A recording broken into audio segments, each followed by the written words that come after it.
Welcome to MuggleCast, your weekly ride into the Wizarding World fandom. I'm Andrew. I'm Eric. Micah. And I'm Laura. And this week we are going to discuss this big news about Johnny Depp leaving the Fantastic Beasts franchise. But before we get started with our discussion today, I just wanted to tell you about this week's sponsor, BetterHelp. If you have something interfering with your happiness or preventing you from achieving your goals, I'd love for you to check them out. BetterHelp will assess your needs and match you with your own licensed professional therapist. Therapy is so important, and for too long, mental health was taboo to speak about. Nowadays, you see people happily share that they're in therapy, and we all know that it makes a huge difference. BetterHelp lets you speak with a therapist right from your own couch, and the service is available for clients worldwide. You can log into your account anytime and send a message to your counselor. You'll get timely and thoughtful responses, plus you can schedule weekly video or phone sessions. BetterHelp is committed to facilitating great therapeutic matches, so they make it easy and free to change counselors if needed. It's more affordable than traditional offline counseling, and financial aid is available. BetterHelp wants you to start living a happier life today, so visit their website and read their testimonials that are posted daily. For example, BetterHelp user Catherine said her therapist has been beyond helpful. And we have a special deal for MuggleCast listeners. Visit betterhelp.com/MuggleCast. That's betterhelp.com/MuggleCast to get 10% off your first month. And make sure you use that link so they know we sent you.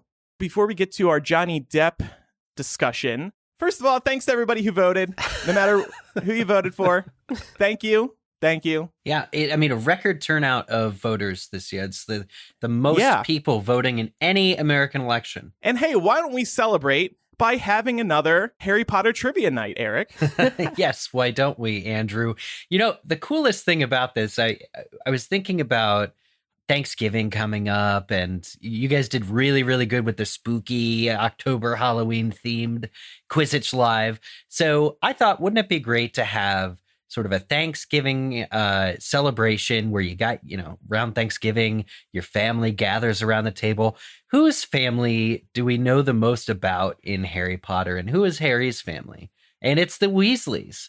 So we're doing a Weasley-themed Quizzitch Live in 2 weekends from now. We'll get the exact date a little closer to the day, but it'll be the weekend of the 21st. And join us for 60 Weasley questions. Well, Andrew, I'm just curious, though. Are you going to be okay doing this trivia? Because your sentiments about the Weasleys on just a couple episodes ago, I don't know how you really feel about this show. Family. Oh, you cut it out? Oh. Yeah, I cut it out. It was too controversial for MuggleCast. I basically said that I don't like any of the Weasleys. But yes, I will soldier through this Quizzitch Live, I guess. Who knows? Maybe I'll learn so much about the Weasleys that I will actually like them again. Oh, maybe that's why Eric's doing this. He wants me to like the Weasleys. Yeah, again. I'm going to convince Andrew. Yeah. Andrew's just going to be triggered by the Weasleys. And just one other announcement before we get on. It's time yet again for MuggleCast's patrons holiday gift exchange. This message is going out on the main feed because I want to encourage everybody and let everyone know that each year our patrons get together and do like a secret Santa. And it's mostly run by our longtime patron, Brittany. I want to thank her again. If you want to get on this is a really good opportunity. I know us hosts have also participated in the Secret Santa in years past. So it's just a good time to spread some goodwill and love during the holidays. So definitely check that out. With fellow Harry Potter fans, I think exactly, that's key. With fellow Harry Potter fans, with our closest MuggleCast, top fans. Right. So it's in our Facebook group, our patrons Facebook group. But I wanted to bring that to your attention. Okay, so we did have a different episode planned for this week, but then, of course, this big news came out of the blue. Warner Brothers requested that Johnny Depp leave the Fantastic Beasts franchise. And it was a shocker on multiple levels. He's already appeared in 2 movies. He's still an actor. He doesn't have any health issues. And he already started filming Fantastic Beasts 3. And then we get this statement posted to his Instagram saying that Warner Brothers asked him to leave the Fantastic Beasts franchise. And one of the big questions is, why now? Some people may know that Johnny Depp has been in a defamation case against The Sun. It's a British tabloid, after they described him as, quote, a wife beater in a 2018 report. And so this court case has been going on. He didn't like that The Sun said this about him. he said it was wrong. On Monday, the judge in the case ruled that he could not sue the Sun for defamation because, quote, this is the judge, the Sun had shown that what they had published was substantially true. And the judge also ruled that 12 of the 14 attacks that Amber Heard accused Depp of did occur. So this was very bad news for Johnny Depp. And we know, as we've spoken about on the show within the past year or so, Depp and Heard have been in court fighting over what occurred. And I think we've come to agreement here on the panel that both sides have some issues going on. It's not just one or the other. Fast forward to Friday when Depp announced that he was leaving the Fantastic Beasts franchise. What do you guys make of these developments? Were you as shocked as I was? Yes. Yeah, yes. Definitely shocked. Do you feel like it was the right decision? I mean, it possibly would have been the right decision a couple of years ago, right? Like these allegations are not new news. They're not, and everything that had to be litigated as far as that marriage. Like I would just go back to this statement that Amber and Johnny both released saying they both, loved each other fiercely and had just had they both butted heads a lot. Whatever that statement was, it seemed that they both kind of took mutual responsibility for a very precarious marriage. And we got all those quotes from David Heyman, I believe it, or David Yates and J.K. Rowling, and everybody at Warner Brothers seemed pretty Team Johnny on the whole thing and just kept talking about his talent and what he brings to the series. And I think Rowling even said something like, the only person that can play Grindelwald is Johnny Depp, just because he's so good. And they went ahead and filmed. And not only did they, like you said, Andrew, they inserted him at the end of the first Fantastic Beasts, but then he played Grindelwald all throughout the second one. I just think to change signals in the middle of a play, is a very weird call for Warner Brothers to make. Yeah, I agree with what you just said, Eric, from the standpoint that I think this was a decision that Warner Brothers should have made much earlier, if in fact this was the direction they wanted ultimately to go in. They put him front and center in the second film. It is called The Crimes of Grindelwald. He plays a major role. It brings him right to the forefront of this story. And I think even going back to the first film, though he was in it, they could have found a better way to course correct for that story. Maybe they bring back Colin Farrell. Maybe they do something where they didn't have to progress in the story as far as they did, knowing that this was still pending, that this was going to be an ongoing situation. It wasn't just going to go away after a couple of court hearings. This seems like it's going to continue on for some time. Yeah. I think what's happened now is that COVID in particular, the situation has given them the time to reflect. It's given them the time to act because let's face it, right now, Fantastic Beasts should have already been released, the third film, had it stayed on track. Yeah, this month. Yeah. Oh my God. Has it been that long? Yeah. So it's been 2 years since Grindelwald. Oh so I really do think that these set of circumstances have allowed Warner Brothers to take this action, whereas they might be in an even worse situation had they not acted, because you would already have a third movie due out this month. And then how do you go back from there? I also just feel like Johnny Depp was the low-hanging fruit here. I really, based on, I agree with the points that Eric and Micah have made. This decision could have been made earlier. I don't think that anyone at Warner Brothers' minds have changed. I don't think anyone has suddenly been like, oh my God, he did what? I don't think that's it at all. Yeah. I think that they are looking at a very troubled franchise. It's facing so many problems. They're having hell to deal with the creator. They're having to think about how do we have a relationship with J.K. Rowling given all of the waves she's created in recent history, plus the quality issues with the second film, the fact that this third movie has been pushed back so much. And I think that in sort of evaluating what their issues are and what they can actually deal with. Johnny Depp was the most obvious thing. I think what Micah and Laura says, I have trouble agreeing with, because he already started filming Fantastic Beasts 3.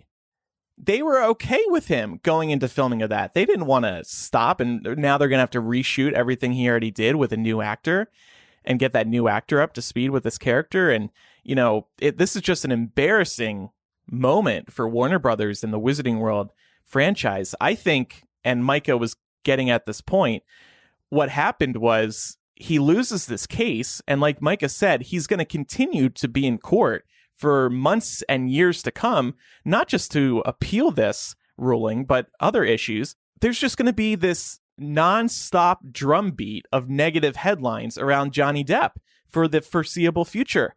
And this ruling was just the final straw for them. They said enough is enough. We made a mistake, and we just got to cut ties now. I agree with you, but I still think that makes him the low-hanging fruit, because the other person that there continues to be negative headlines about isn't somebody that they can sever ties with. Right. She's writing the movies, and they rely on her for the world building and the consent to be able to make these films. And that money. Let's not forget, though, too, and somebody raised this earlier with respect to J.K. Rowling, but it's also true of David Yates, in that both of them have come to the defense of Johnny Depp throughout the course of the situation. So I'm just curious, was this decision enough to sway their opinion in the direction of asking him to step down from the franchise, or were folks like J.K. Rowling and David Yates not even involved in this decision? I would have to imagine they were to some extent. I bet David Yates really isn't. It's up to Warner Brothers, I think, and J.K. Rowling. I think it is important, kind of to Laura's point, to look at what controversy exists and surrounds these films. If you do view this franchise as like a sinking boat, and the boat will sink less fast if you throw weight off of it, then this Johnny Depp controversy, which they're sure to be asked about at every like red carpet premiere from now till the end of the movies, and that, you know, now they just have the JKR stuff to worry about. But even then, if you guys remember, like even the cast of Fantastic Beasts, like Eddie Redmayne, came out against the J.K. Rowling controversy and said some things that were very, and I think Dan Fogler as well too. Like, you know, you have a movie series you're trying to put out where the main cast disagrees with the creator politically or on certain issues, and this Johnny Depp stuff was just entangling all of that. And I think to Laura's point, like that was just the easy weight to throw off the boat. Do you guys remember how you felt when Johnny Depp was cast, when we found out he was going to play Grindelwald? Because I think another thing to mention here is that he was never a particularly popular cast member for Fantastic Beasts. I don't think we were particularly overjoyed. I mean, he's of course a big actor, and I recognize and respect that he has a lot of fans. People love him in the Pirates movies and some of his other work. But I think a lot of people were disappointed in the casting because it just felt like a box office choice. Right. I think I even said on a previous episode, like, I felt the strength of the actors that aren't Johnny Depp could have propelled butts in seats. They didn't need a huge casting, you know, like just rely on the cast you've already got. You don't need this mega star in the film. But what I remember also, like sort of anecdotally, I think once we saw the film, I remember our reviews being pretty positive toward Johnny as Grindelwald. So that's the complicated thing here, right? Like it's not necessarily a black and white situation. Just in terms of the acting and the performance that he delivered, I thought he was one of the best parts of a pretty bad movie. Like, truly, still, that doesn't suddenly make his casting uncontroversial. Yeah. Well, a lot of the feedback we got sort of when we started posting about this too, people were writing in and saying, you know, I don't feel like somebody should be professionally punished for things like for a troubled personal life. That this is something that, like, Warner Brothers doing this seemingly as a result of this court case, which was a defamation suit, not litigating the actual, you know, abuse that may or may not have occurred. Should Warner Brothers have really done this to Johnny for a failed marriage? And also, are they also doing this to Amber Heard for Aquaman? Remember, there's a huge property that Warner Brothers has in the DC Aquaman where she plays Mira. And are they asking Amber Heard to step down from that? Because that's mixed messaging if they're not. Yeah. I do wonder. I mean, Johnny Depp has made it very clear from his, statement that he put out on all his social media that he's going to continue fighting this case. Whereas I'm not sure if Amber Heard is or not. And that might be the difference that Warner Brothers is establishing. It doesn't make much sense to me. Because if the logic is that you're trying to save your franchises by not having people who are mired in the midst of a controversy involved, then it would make sense to ask both of them to leave. But yeah, I don't know what their reasoning is there. Also worth noting that WB did not fire him. WB asked him to leave the franchise. They were doing him the professional courtesy of inviting him to step down. I guess with dignity, it's his choice, But WB was going to push him out one way or the other, no doubt about it. That's what I was just going to say. Him stepping down is effectively them telling him he needs to leave. And if he doesn't do it graciously, which he did on social media, they're going to force him out, which is just going to create more negative press than they probably want. So I think they probably found some middle ground here. Yeah. But you know what? I don't want to give them any credit for how they're handling this. No. Because according to judges, he has done some bad things. And now they decide to give him the courtesy. I think it's just a professional Hollywood courtesy to save face just in case they want to hire him, 10 years down the road for something else. Because WB's a big studio and he's a big actor. So they might be interested in him again. But he's just not somebody who can be working right now because he is not a good look on any of these movies or studios. Yeah, I don't think any moral credit is warranted here. I don't think this was a moral decision. I think it was about, we've got this franchise that's already having some problems. What can we do? As Eric said, what's sort of the weight that we can throw off of this sinking ship? And honestly, I think the next thing we're going to hear is that the franchise has been cut down. So we're not going to get 5 movies. Man, I think you might be right. And I do wonder if part of these rewrites has involved cutting this down from 5 movies to 3 or 4 movies. I have a hard time seeing them wrap this up in just one more movie. Just the trajectory of the story. I don't think they can rush it in one more movie. But yeah, I think maybe 2 more movies instead of 5 in total. And then move on to the Harry Potter TV series or another movie film series. I think they just want to get past Fantastic Beasts at this point. But you also can't just end it without a conclusion, because then that's a huge ding on the Wizarding World franchise. They're starting projects that they don't complete. And that's really bad for storytelling, which is obviously so important in the Wizarding World. It's the 10th anniversary cover of Sorcerer's Stone all over again. They never did another one. You also look at the Divergent film franchise. Oh, yeah. They never shot the final movie because the last one that they did horribly in the box office. And I mean, we also have to face the reality that if movie 3 does do really, really bad, they won't make a 4th one. Story be damned. Because it is just not in their interest to create a potential 4th or 5th movie if they're not going to be making money off of it. Definitely. And one thing I just wanted to bring up, and if we're looking at the Harry Potter series, you look over the course of more than a decade, what were the problems that the Harry Potter film franchise had? Jamie Whalett getting busted for pot? Yeah, that was it. When you compare that to what is going on now, not just with Johnny Depp, but also with J.K. Rowling. And Ezra Miller. Yeah, that weird video of Ezra Miller socking a fan. Right. Well, yeah. Nothing more has come of that yet that I've seen. But in totality, yes, this film franchise has some major, major problems. And I agree with what was just said. I don't know that this is going to 5 movies. They have to wrap it up, though. I really hope they wrap it up. It should have been a book. These should have been books.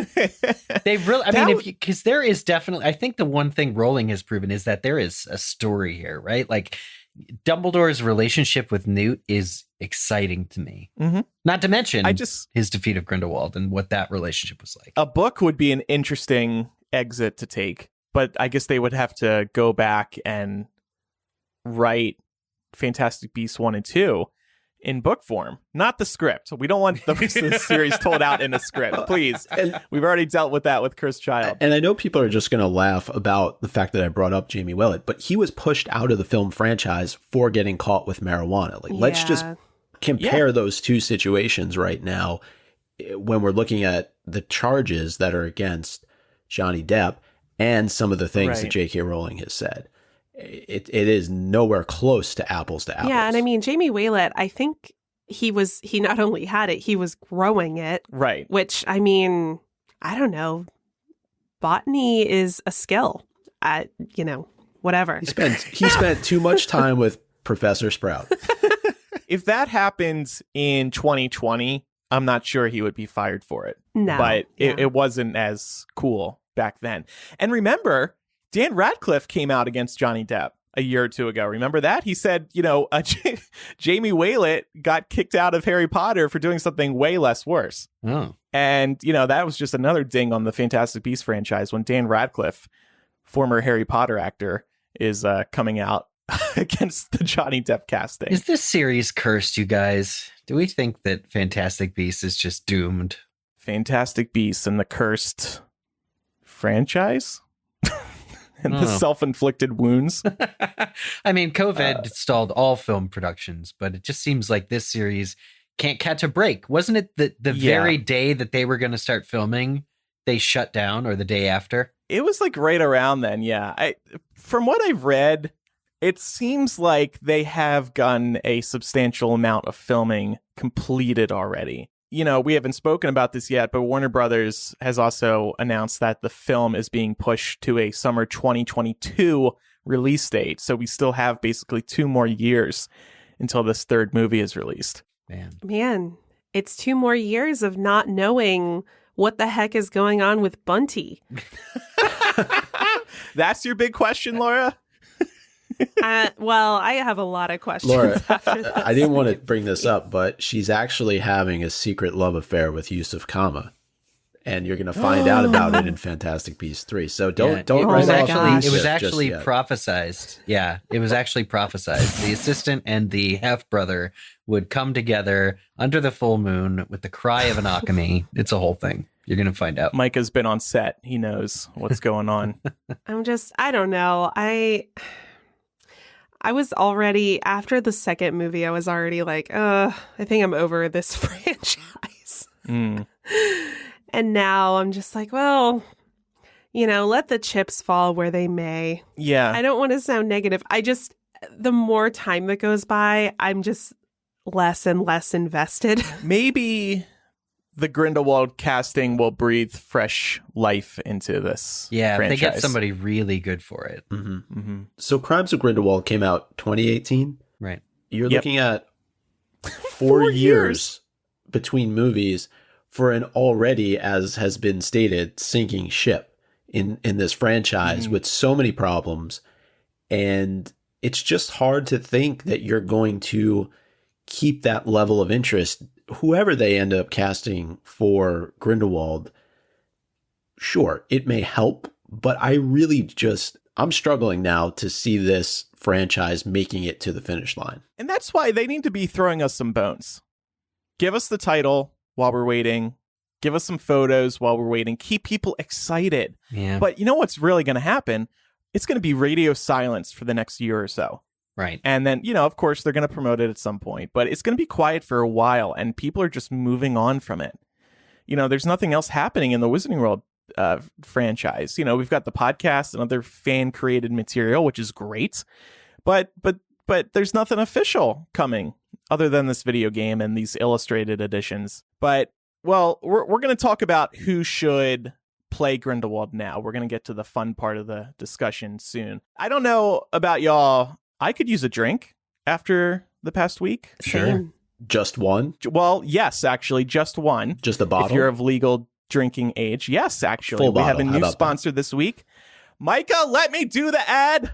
We have a new sponsor this week, Usual Wines, who makes wines for the modern drinker. Listen up, Micah. Each bottle from Usual Wines is 6.3 ounces. That's a heavy pour, or about a glass and a half of wine, okay? A nice big glass. No more pouring wine down the sink when you don't want to finish the bottle. Because of the single-serve format and bottle design, Usual is always fresh. No more flat, bubbly, or stale rosé. Usual has a red blend, a rosé, and a sparkling white wine called Brut. The wines come from California's Sonoma County, that's wine country, and they have no additives in these wines. They are serious about making a great wine. On their site, you can read about the location, where they make the wine, the soil that they use, that's very important, and the grapes they use to create a perfect wine. And like I said, they've got these awesome bottles that are single use and are bigger than a wine glass, because let's be honest, who just wants one glass of wine, especially this year? Usual Wines have a special holiday product as well, which was just released, Usual Reserve. This is their most special wine yet, hailing from one of the most celebrated plots of land in all of Napa. This Cabernet Sauvignon is concentrated and rich with just enough grip. Gift it to someone special or just keep it all for yourself. Go check out their website at usualwines.com and use our discount code MuggleCast for $8 off your first order and try your first glass on us. Again, usualwines.com and use our discount code MuggleCast for $8 off your first order and try your first glass on us. Check out their website. Really cool idea. I love what they're doing with wines. I think this is going to be a popular one. I'm just going to throw that out there, especially after the last week. Yep, for sure. I like wine over the winter, I must say. So, Fantastic Beasts 3 now coming out summer 2022. And we had, to be fair, we had speculated that due to COVID, the movie might get pushed again. So, this isn't the biggest surprise. But hopefully this summer 2022 date stays. And I guess they're not sharing an actual release date because there's so much up in the air right now due to COVID. Right now, they're just giving us that summer time frame. Who should play Grindelwald now? Who should replace Johnny Depp? One quick thing I want to say is I'm glad we're getting another summer Harry Potter film. We have said that summer Harry Potter films are totally a thing that they could and should do. And let's not forget this third film, we're supposed to go to Rio, baby.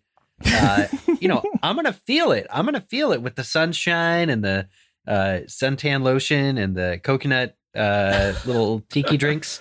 Well, it would be winter down there, all the green screens. Oh, yeah. Yeah. Sorry, I can't get too excited if they're not filming on location. Like, maybe if they were. And maybe they will. We don't know. But with everything going on, they're totally shooting all those Rio scenes in front of green screens. Oh, no.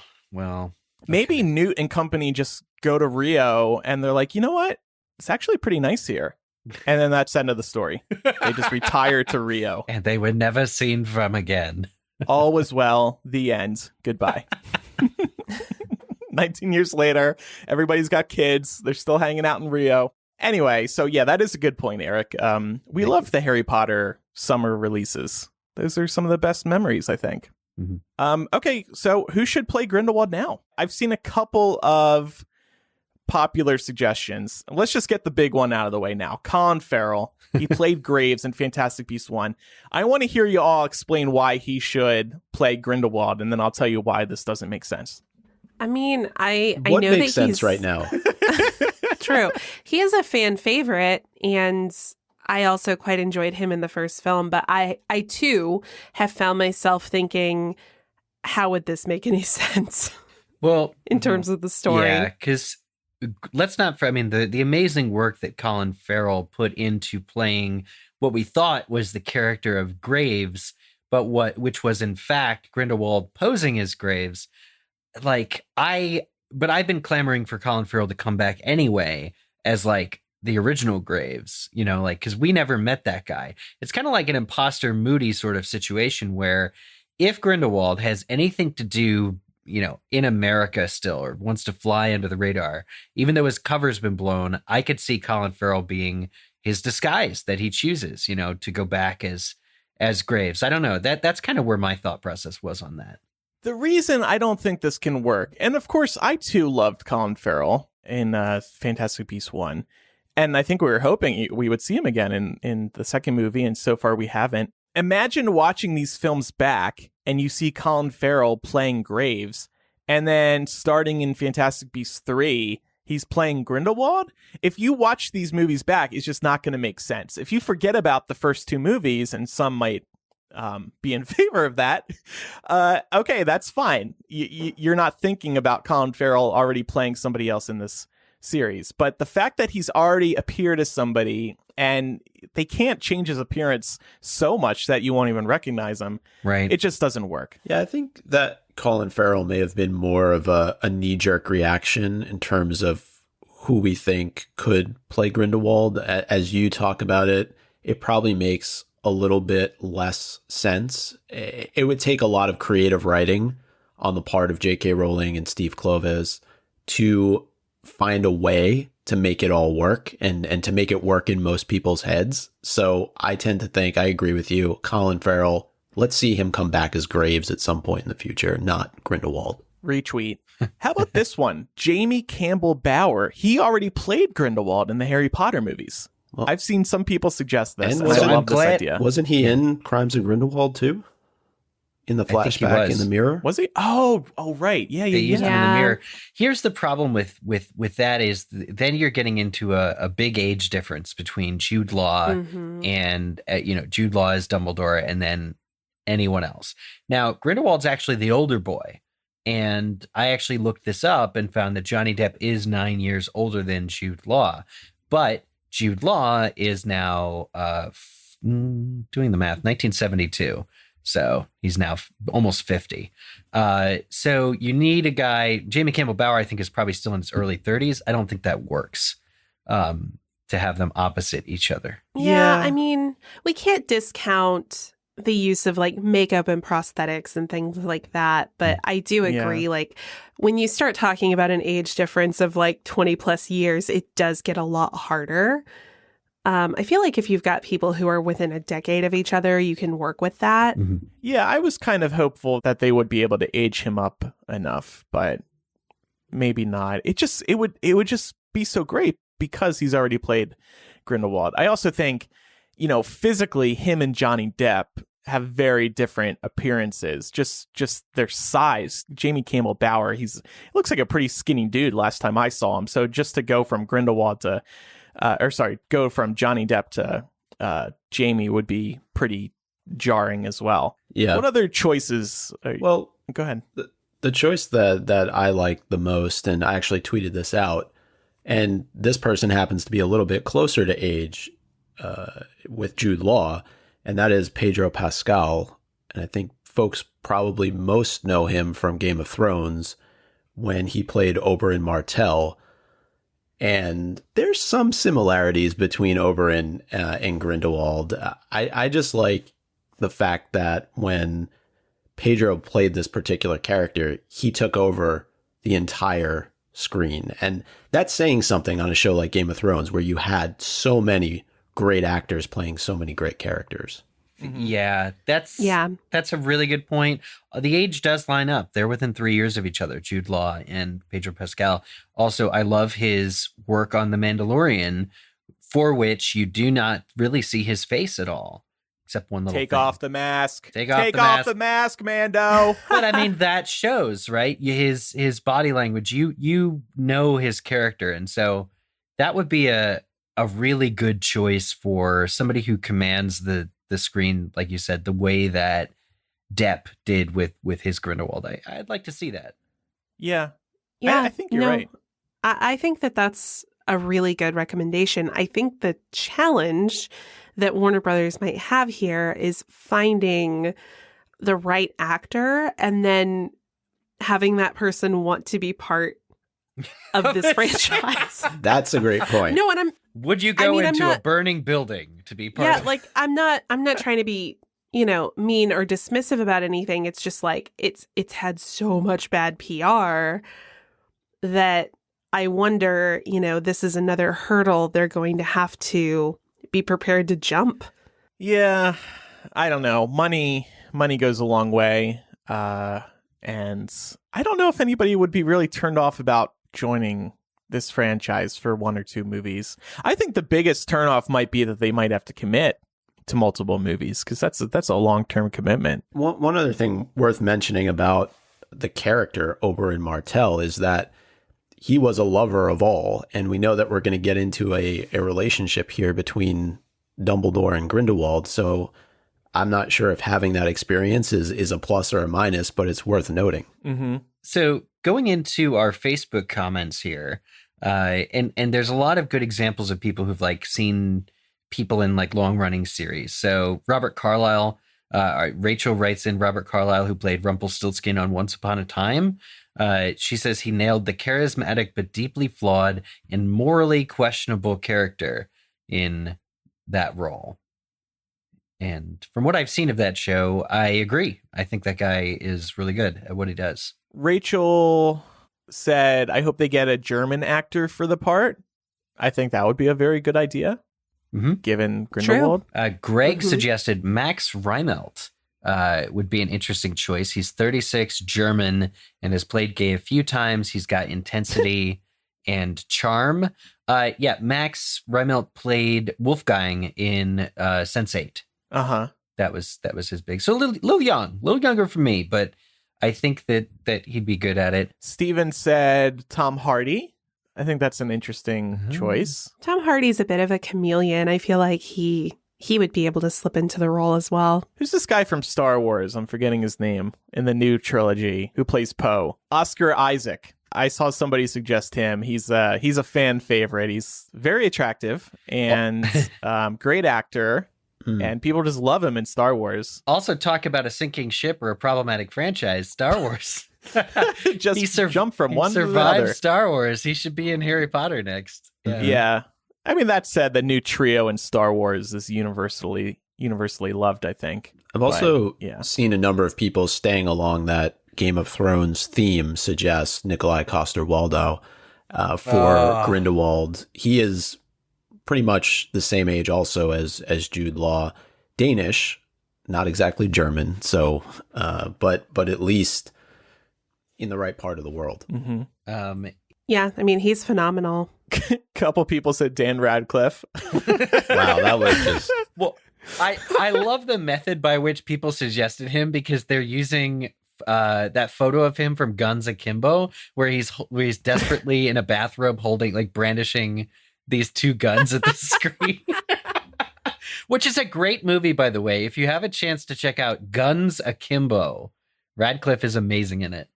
But yeah, they were super funny. I think they were like set photos that leaked of him in a bathrobe with guns, and it was just like, man, what is Dan Radcliffe up to? You know what I'm thinking about now, and it's going to be so awkward. Crimes of Grindelwald closed with Grindelwald. Like, so you're going to go from watching movie 2 with a closing shot of Johnny Depp as Grindelwald, and then you jump to movie 3, and like 10 minutes later, it's a whole new actor. It's going to be so weird. Well, two things there. I wonder if they'll use footage they've already got of Johnny, because I'm sure he got paid for what he already filmed. But I'm saying use that to do like a transition scene. Like to do where he like changes his appearance or whatever. Yeah, you know what? It's funny you mentioned that, because I read a couple different articles on this story, and the CNBC article is ridiculous. At the end of it, it says, it is unclear who Warner Brothers is looking at to take on the role of Grindelwald. Explaining the change in actor will be easy, as the Harry Potter world is full of magic and potions that can alter what people look like. Oh, they're not going to explain it through magic, in my opinion. Really? Well, hang on. Because they've already introduced Grindelwald as a master of disguise. They've actually done themselves a favor in that regard, because Grindelwald changed his appearance to look like Graves in the first film. You could almost do a Doctor Who thing, where every film has a new regeneration of Grindelwald, where he looks different each way. Maybe at the beginning of the third movie, they shoot him like walking into the bathroom, and then a different person walks out. Yeah, Hermione comes out of the stall as well. Thanks for buying the Polyjuice potion off of me. I actually agree with Eric here, though. I do think the franchise has done itself a service in labeling Grindelwald a master of disguise. Now, let's not forget the first film, when we see the back of Grindelwald's head, in that newspaper clipping, that was a really big tip off, I think, to a lot of people because they shot the back of Colin Farrell's head a lot of the same way throughout the course of that movie. I don't think it's out of the realm of possibility that the third film starts with maybe what you're accustomed to seeing, the back of, let's say, whoever's standing in for Johnny Depp, the back of the head, and then they go in and they change their appearance somewhat. But what would be Grindelwald's excuse for changing his appearance again? He's on it the was road. time for a change. No, Sherry. but doesn't that cancel out what happens at the end of the first movie and the beginning of the second? Because you're saying he was hiding as somebody else, and it turns out the person he turned into wasn't even the real Grindelwald either. Oh, well, and you could make and it the like, I flashbacks. see exactly what you're saying. In the flashbacks, You could make it like that really was, you could say that the Johnny Depp version was in fact his original true self, the one that Dumbledore fell in love with the young version of. You could keep Jamie Campbell Bower as young Grindelwald, but then have him look differently from this point forward. And the idea is that he's changing his appearance to get more followers as he brings the world to an end. It's almost like a Voldemort type of evolution, maybe. Where, not that he's going to look exactly like Voldemort did, but let's not forget, Voldemort he's going to be missing a nose. Yeah. He starts as Tom Riddle. He becomes Voldemort. So perhaps we're going to see something. Maybe we're going to see Captain Jack Sparrow. I would love that. Cast Orlando Bloom, you cowards. Other thing to keep in mind is we ding Rowling for relying on certain things way too often. And we would absolutely attack this series if they relied on Polyjuice Potion again or hiding as somebody else again. That trope has just been used so many times across the Wizarding world. It's tired. So getting back to some casting ideas, Caitlin says Thomas Kretschmann would be great. He's German and has experience playing the villain you might side with in this type of situation. Look the guy up most recently on Penny Dreadful as Richard Goss. He was in one episode of Westworld as Gerald, and also Dracula, the TV series. He played Abraham Van Helsing. So that's pretty cool. Matthew Curran says, just give us a film with more Newt and his animals and less of everything else. Cheers. Yeah, you know. Oh, so you actually want a Fantastic Beasts movie. Yeah. Maybe they're going away from that story, right? Like, what if the Fantastic Beasts series were actually about Fantastic Beasts? Sorry, but the interesting part of this franchise to me is this Dumbledore Grindelwald story. And it's about the Fantastic Beasts within all of us. Okay, well, I think we can leave casting there. Thanks to everybody who participated. I assume we're going to hear maybe by the end of the year. They got to fast track this because they got to continue filming, and now they have to reshoot with the next Grindelwald. So maybe we'll be hearing who will play him soon. Before we move on to a quick game of Guess That Book, I wanted to take a moment to tell you about our third sponsor this week, Third Love. Third Love can help you find your new favorite bra with high-quality, comfy styles starting at just $45. Just answer a few simple questions on their Fit Finder quiz to find your perfect fit in 60 seconds. Third Love offers sizes in cups AA through I, including half cup sizes, and bands in sizes 30 through 48, making them the most size-inclusive brand I've ever heard of. And they stand behind their products. If you don't love it, exchanges and returns are free for 60 days. I've been wearing Third Love's 24/7 perfect coverage bras for the last couple of years, and they are heavenly. They're super supportive while still being mega comfortable with memory foam cups, no slip straps, and scratch-free bands. That's because Third Love creates better bras that focus on what matters, keeping you comfortable. No shortcuts, no substitutions. And they have so many styles now, from modern stripes to lace that actually feels soft to their #1 rated classic t-shirt bra. Third Love knows there's a perfect bra for everyone, so right now they're offering our listeners 10% off your first order. Go to thirdlove.com/MuggleCast now to find your perfect fitting bra and get 10% off your first purchase. That's thirdlove.com/MuggleCast for 10% off today. Great. Now it's time for everybody's favorite game show, Guess That Book!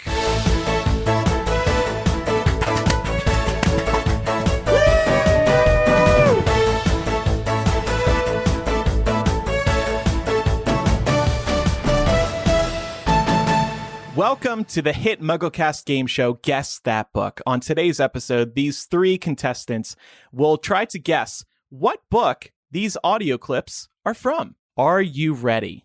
Yeah. Yes. Yeah. I guess we need to add prizes so y'all are more excited about this game. Okay. Well, I don't want it to be like last time where you pick something that's like somebody saying Harry. This is hard to prep for. It's really difficult to find clips that, strike that balance. Okay, here is the first clip. Harry did not think much of this idea. He had been intending to visit Madame Pomfrey, the matron, in whom he had a little more confidence when it came to healing spells. But it seemed rude to say this, so he stayed stock still and closed his eyes. Guess that book. Chamber of Secrets. I don't have a guess. Chamber of Secrets, I think it's when his arm breaks in the Quidditch match and Lockhart tries to fix him.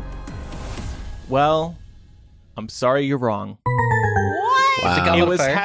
It was Half-Blood Prince, Chapter 8, after Harry is attacked by Draco on the train. Oh. Yeah, and Harry's debating accepting Tonks' help. Oh. You know what, though? I feel like we should get half points for the ring theory thing. Like, yeah. Andrew, what was the negative or incorrect answer sound again? I love that so much. Yeah, Eric, come on. At least try and, I knew it wasn't what you guys were saying. Well, that's all. I didn't. Then there's 6 other choices. Come on, man. Yeah, okay. All right. I promise not to give a non-answer moving forward. Okay, here's the next one. Snape can't prove it was you, said Ron reassuringly to Harry. What can he do? Knowing Snape, something foul, said Harry as the potion frothed and bubbled. Guess that book. Goblet of Fire. I think this is after Snape has accused Harry of stealing ingredients. I'll go with that. I honestly don't know. Yeah. I'll say Goblet of Fire. I'll agree with Eric. That was very convincing. But it was convincingly wrong. It was Chamber of Secrets this time. Oop. That was the dueling club in Snape's class. I know that was a tough one because Snape's class, it's like every book. Potions, every book. Oh, yeah. Okay, got 2 more. Shutting the front door carefully behind him, he pulled off the invisibility cloak, draped it over his arm, and hurried along the gloomy hallway toward the door that led to the basement, a stolen copy of the Daily Prophet clutched in his hand. Oh, sorry. Oh. Guess that You're book. like preemptively saying we're wrong. No, you guys are going to get it wrong. I'm going to say Order of the Phoenix because it said stolen copy of the Daily Prophet. When does he steal a copy of the Daily Prophet? When does he go to a basement? Where the hell is there a basement in Harry Potter? That was kind of a clue there. It was Deathly Hallows, Chapter 12. Harry getting ready to infiltrate the Ministry. That's Magic is Might chapter. I was kind of on the right thinking. Okay, let's see. Can they get any of these right today? We have 1 more. Hermione shot him a look of annoyance. Sorry, I just think it's a bit spookier if it's midnight, said Ron. Yeah, because we really need a bit more fear in our lives, said Harry before he could stop himself. Guess that book. Deathly Hallows. This has to be Deathly Hallows. I'm going to guess Order of the Phoenix. I'm And going Micah, just... Sorcerer's Stone. Okay. Well, I think it's after the Tale of the Three Brothers, right? Micah got it wrong. Eric got it wrong. Laura got it right. There we go. Yeah. Yes, that was Finally. during the Tale of the Three Brothers. Man. All right. Well, that's how we play Guess That Book. Thank you, everybody, for playing. Laura was the only winner today. She receives a bottle of Usual Wines. Woo! Well, the fun never stops here on MuggleCast. It's time now for Quizzitch. So last week's question was, which minister founded the Department of Magical Law Enforcement? This was because we were having our politics episode talking a lot about Cornelius Fudge, and the correct answer is Ulick Gamp. He was actually the first recorded minister of magic, and we did get one correct answer via email from Carol Jackson, and then a couple more correct answers over on Twitter, right, Eric? That's right. We heard from Lance Dance, Chelsea B, Bort Voldemort, Suze is so happy. Wonder what she's happy about. And William Walton. congrats everyone who submitted the correct answer. You guys ready for You guys ready for next week's question? Yes. All right. Jamie Campbell Bower, the actor, appeared on film with Johnny Depp in 2018's Crimes of Grindelwald, which we were just talking about. But in what film did the two actors appear together first? Oh, okay. They appeared together. They've been in the same movie before. So submit your correct answer to us over on Twitter at MuggleCast and use hashtag Quizzitch. Great. And before we wrap things up, we do have a chicken soup for the MuggleCast soul. It comes from Elizabeth, who says, "Hey, MuggleCast team. I began listening in 2009 when I first discovered Harry Potter as a middle schooler. I listened religiously until I sort of lost touch with the fandom in my late teens as the stress of the real world started peeking in. The other day, a Star Kid announcement popped up in my YouTube feed, which led me down a Harry Potter rabbit hole. I started listening to Wizard Rock again, watching old LeakyCon footage. Then I thought to myself, hey, I wonder what Harry Potter podcasts are now in rotation. I was excited to see the new generations of Harry Potter fans when the first result that pops up is you guys. Yes. As soon as I hit play, hearing you all talk again made me feel like I was with old family." Old, really? Well, she doesn't mean it that way. We've been around for 15 years. That's true. You guys helped me a lot during those formative years, so it's great to have that comfort again as a 23-year-old. I've been stressed watching what is going on every day in the news and this timeline we are living in. So being able to pop in my earbuds and listen to you all discuss Harry Potter again has been such a blessing. I just wanted to say thank you, and I cannot wait to get into all these episodes I've missed. I have a lot of catching up to do, but it's the best catching up to do. And that is from Elizabeth. Great, Elizabeth. Well, please enjoy our vast library of episodes. And thanks to everybody who has listened to today's episode of MuggleCast. If you have any feedback about today's discussion, you can email mugglecast@gmail.com. That's also where you can send us a voice memo. We would love to hear from you. Just try to keep your message about a minute long. We also have the contact form on mugglecast.com and our voicemail line, which is 1-920-3-MUGGLE. That's 1-920-368-4453. We would also appreciate your support on Patreon. It is the reason why we are a weekly podcast. And to thank you for supporting us, you get bonus MuggleCast, a new physical gift every year, and much more. So thank you to everybody who supports us at patreon.com/MuggleCast. We would also appreciate a review. If you can't support us on Patreon, that's okay. Support us via our advertisers or leave us a review on Apple Podcasts or wherever you listen to MuggleCast. I'm Andrew. I'm Eric. I'm Micah. And I'm Laura. Bye, everyone. Bye. Bye, Johnny Depp.